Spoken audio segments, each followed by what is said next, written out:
Sino sa dalawang anak ang tumupad sa kalooban ng Ama at kanino ka mas nakaka-relate? Purihin ng Diyos sa unang araw ng Oktubre, buwan ng Santo Rosario, ika-26 na linggo sa karaniwang panahon. Kapistahan din ngayon ni Santa Teresita ng Batang si Jesus.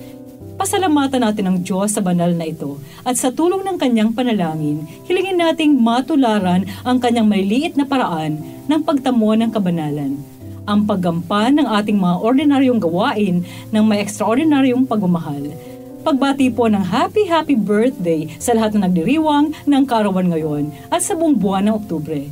Ipagkaloob nawa ng Panginoon ang taimtim na hangarin ng iyong puso. Ito po ang inyong lingkod, Sister Lines ng Daughters of St. Paul.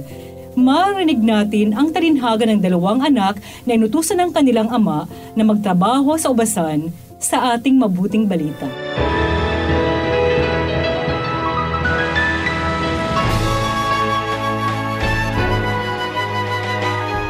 Nagpatuloy si Jesus. Ano sa palagay niyo? May dalawang anak ang isang tao. Lumapit siya sa isa at sinabi, "Anak, pumunta ka ngayon at magtrabaho sa aking ubasan."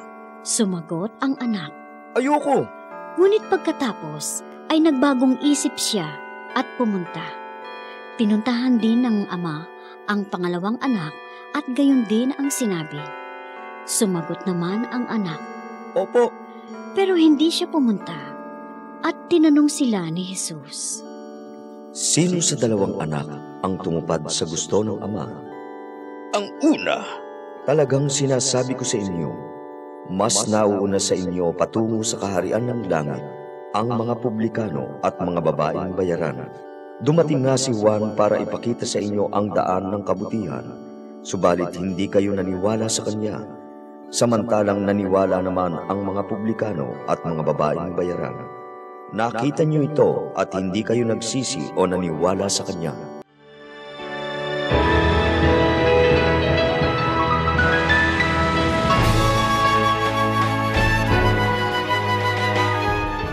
Sino sa dalawang anak ang tumupad sa kalooban ng ama? At kanino ka mas nakaka-relate? Sa nagsabi ng oo, pero hindi sumunod? O sa nagsabi ng hindi, pero sumunod? Malamang na-experience na natin ang malagay sa ganitong sitwasyon nung mga bata pa tayo, nung inutusan tayo ng ating mga magulang, at marahil naalala pa natin ang ginawa nating pagtugon. Ang talinhaga ng dalawang anak ay nagpapahiwatig sa atin ng malalim na kahulugan ng free will o ng kalayaan na pinagkaloob sa atin ng Panginoon. Paano nga ba natin ginagamit ang handog na kalayaan ng Panginoon? Ginagamit ba natin ito para lumago sa kabutihan, kabanalan at pagpapasakop sa kalooban ng Diyos? O ginagamit natin ito para gawin anuman ang maibigan natin? Kahit alam nating taliwas ito sa kalooban ng Diyos at lubhang makakaapekto sa ating kapwa. Pansinin natin mga kapanalig, kapag gumagawa tayo ng tama at mabuti at namumuhay ayon sa kalooban ng Diyos, tunay tayong malaya. Panatag ang ating kalooban. Masaya ang ating buhay at wala tayong kinatatakutan saan man tayo magpunta. Dahil wala tayong atraso kanino man. Samantalang kung namumuhay tayo sa kasalanan, sangkot sa mga iligal na gawain katulad ng droga, pangungupit sa kaba ng bayan, pandaraya sa negosyo at tuwing halalan, pang-aabuso sa kapangyarihan, pamumuhay sa kasinungalingan at hindi pagiging tapat sa asawa, o maging sa bukasyon ng pagkapari o pagmamadre na ating sinumpaan. Hindi tayo tunay na malaya. Dahil laging may takot sa ating dibdib, nangangamba na baka may makakita sa atin. At baka bukas o makalawa, mabubunyag ang kasalanan o katiwalian na ginagawa natin ng lihim. Kaya masasabi natin na sino mang namumuhay sa kasalanan, hindi tunay na malaya. Lumiliit ang mundo dahil laging nagtatago. At maraming iniiwasan at kinatatakutan. Mga kapanalig, maitago man natin sa mata ng tao ang mga kasalanang ginagawa natin ng lihim, hinding-hindi natin ito maitatago sa mata ng Diyos na nakakita ng lahat. Isa pa, hindi rin matahimik ang ating budhi sa tuwing namumuhay tayo sa kasalanan. Binabagabag tayo ng ating konsensya at hindi makatulog. at ayaw ng Panginoon na masadlak tayo sa ganitong sitwasyon.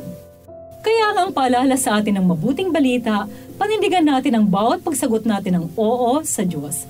Isa itong desisyon na dapat nating panibaguhin at isabuhay araw-araw. Kapag pinili nating magmahal at magpakabanal, isa itong desisyon na dapat nating i-renew araw-araw.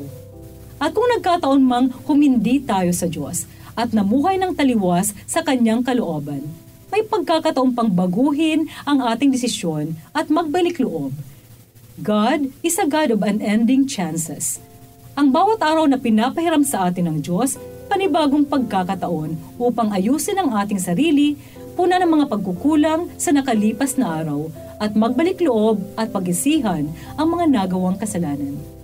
Tunay na walang kasalanang hindi kayang patawarin ng Diyos kung lubos natin itong pagsisisihan at ihihingi ng tawad. Mga kapanalig, napakasarap mamuhay sa mundo kung payapa ang ating puso at isipan. Wala tayong atraso kaninuman. At makakamtan lamang natin ito sa grasya at awa ng Diyos at kung tunay tayong malaya, sumusunod at nagpapasakop sa kalooban ng Diyos. Hilingin natin ang biyayang mapanindigan ang bawat pag-oo natin sa Kanya. Manalangin tayo. Panginoon, patawarin mo po ako sa aking mga pagsuway sa iyong mahal na kalooban. Sa katigasan ng aking puso at isip na sundin ang aking kagustuhan. Baguhin mo po ako at hilumin sa aking mga kasalanan at tulungang magbalik loob sa iyo. Amen. Mga kapanalig, support Pauline's online ministry. Subscribe, like, and follow us on Facebook, YouTube, Instagram, Twitter, TikTok, Spotify, Google, and Apple Podcast. Maraming salamat po. At sa lahat na nag-message sa amin na humihingi ng panalangin para sa iba't ibang intensyon, asahan po ninyong kasama niyo kami sa pagdarasal na ipagkaloob ng Diyos ang inyong mga kahilingan. Ito po muli si Sister Lines ng Daughters of St. Paul na nagpapaalalang pagdarasal ng Santo Rosario'y ating ugaliin upang misteryo ng buhay ng Panginoong Hesukristo'y mapagnilaya natin.